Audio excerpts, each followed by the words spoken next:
Well, if you look at World War I or World War II, there was an impatience. In World War I, within 11 months, we put 1 million soldiers into France and Belgium without losing one, and the whole purpose was to restrain Pershing because he wanted to get there, find the enemy, defeat them, and get home. In a very restless, consensual society who's used to going on to the next things. The problem with Iraq was, in part... Was Pershing making a political calculation? That is to say, an American general even then said what generals say today, which is in America you have to win fast, the public won't stand for a long... And he wanted to go to Berlin, which would have been the right thing to do after the war. Patton is the... Second World War. Yeah, he's emblematic of the American experience. Get in tanks, forget the flanks, push, push, push. And so Americans in this vast continent of great distances were very attuned very early to machines, the transcontinental railroad, the telegraph. Young kids grew up fixing Model A's, fixing Model T's, shooting their own guns on the frontier. That restless can-do, the individual wants to move, move, move, made the American military a very mobile, highly impatient, very adept at transportation, logistics, and it was not well suited for something like the Somme or Verdun or 6 or 7 years in Iraq.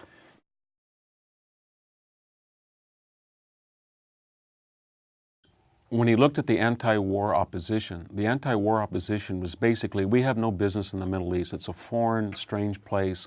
You're in there for oil. We don't want to be an ugly American, etc. And so Bush was operating on, how do I satisfy that opposition?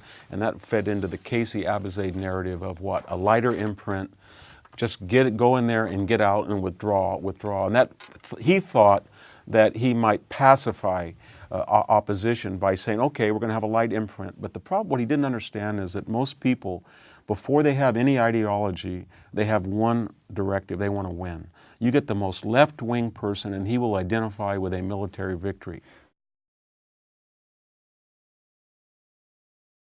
I can remember being in high school and having an advanced placement class on Hiroshima. I didn't really know anything about my dad, and he came to address our class about bombing Tokyo, and I was horrified because I did some research, and the March 11th fire raids did much more damage in Hiroshima. Right.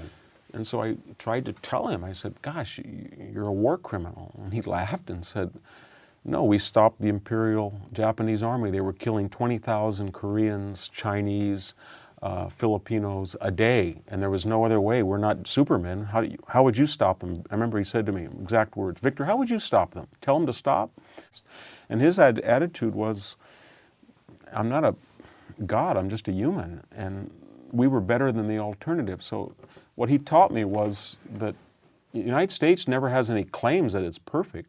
It's just better than the alternative. And if you don't believe it's better than the alternative, there's no reason for it to continue, really.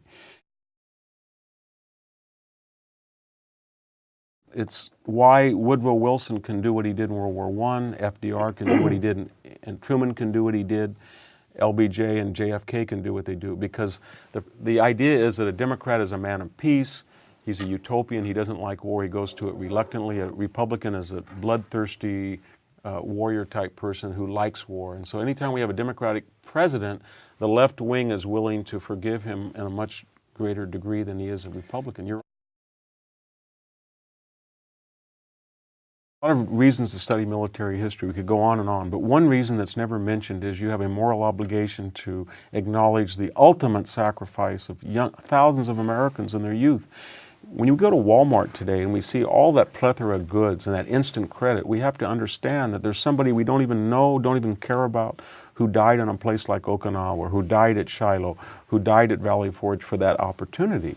I was on the American Commission for battle monuments overseas, and just to walk through a place like Ham or Normandy or the Argonne and see all of those white crosses, nobody knows their names, nobody knows what 8th Air Force means anymore, nobody knows what 101st means, and yet those people gave their all for us, and yet we have turned American history into melodrama. You know, like Americans were genocidal or Americans had slavery. Never that compared to the alternative, we were far better than worse, and that we were good, and a certain number of people sacrificed for us, and we have to appreciate them rather than damn their memory.